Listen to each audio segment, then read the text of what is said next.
അനധികൃതമായി പ്രവർത്തിക്കുന്ന betting ആപ്പുകളെയും gaming ആപ്പുകളെയും promote ചെയ്ത ഇൻസ്റ്റഗ്രാം അക്കൗണ്ടുകൾ പൂട്ടിച്ച് കേരള പോലീസ്. അഡ്വക്കേറ്റ് ജിയാസ് ജമാലിന്റെ പരാതിയിൽ നേരത്തെ സൈബർ പോലീസ് എടുത്ത കേസിന് പിന്നാലെയാണ് നടപടി.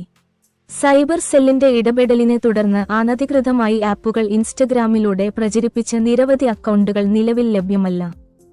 സോഷ്യൽ മീഡിയ ഇൻഫ്ലുവൻസേഴ്സ് ആയ വയനാടൻ വ്ളോഗർ മല്ലു ഫാമിലി, സുജിൻ, ഫസ്മിന സാക്കിർ തുടങ്ങിയവരടക്കമുള്ളവരുടെ ഇൻസ്റ്റഗ്രാം അക്കൗണ്ടുകൾക്കെതിരെയാണ് നിലവിൽ മെറ്റ നടപടിയെടുത്തിരിക്കുന്നത്. നേരത്തെ അനധികൃത ആപ്പുകളിൽ ചിലത് ഇന്ത്യയിൽ നിരോധിച്ചിരുന്നു. ഇതിനു പിന്നാലെയാണ് ഓൺലൈൻ ഗെയിമിംഗ് ആപ്പുകളെ പ്രൊമോട്ട് ചെയ്യുന്ന തരത്തിൽ വീഡിയോ പങ്കുവെച്ച വ്യക്തികളുടെ ഇൻസ്റ്റഗ്രാം അക്കൗണ്ടുകൾക്കെതിരെ നടപടിയുണ്ടായത്. രാജ് ഗെയിം പോലുള്ള ആപ്പുകളെയാണ് ഈ പ്രൊഫൈലുകളിൽ പ്രൊമോട്ട് ചെയ്തിരുന്നത്. ആപ്പുകളിൽ നിന്ന് പ്രമോഷനായി വൻതുക കൈപ്പറ്റിയ ശേഷം തങ്ങളുടെ ജീവിതത്തിൽ ഉണ്ടാകുന്ന നേട്ടങ്ങൾ ഈ ആപ്പിലൂടെ ഗെയിം കളിച്ചുണ്ടാക്കിയതാണെന്ന തരത്തിലായിരുന്നു ഇൻസ്റ്റഗ്രാമിൽ വീഡിയോ പങ്കുവച്ചിരുന്നത്.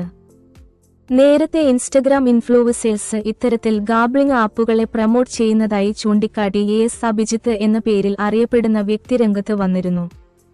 നേരത്തെ സമാനമായ രീതിയിൽ തട്ടിപ്പ് നടത്തിയ മഹാദേവ് ആപ്പ്, ഫൈവിൻ തുടങ്ങിയവയ്ക്കെതിരെ എൻഫോഴ്സ്മെന്റ് വകുപ്പ് നടപടിയെടുത്തിരുന്നു.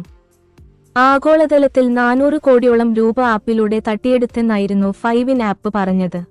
മിനി ഗെയിമുകൾ കളിച്ച് എളുപ്പത്തിൽ പണം സമ്പാദിക്കാനുള്ള അവസരം ഉപയോക്താക്കൾക്ക് വാഗ്ദാനം ചെയ്തുകൊണ്ടാണ് ഫൈവിൻ ആപ്പ് ശ്രദ്ധ നേടിയത്.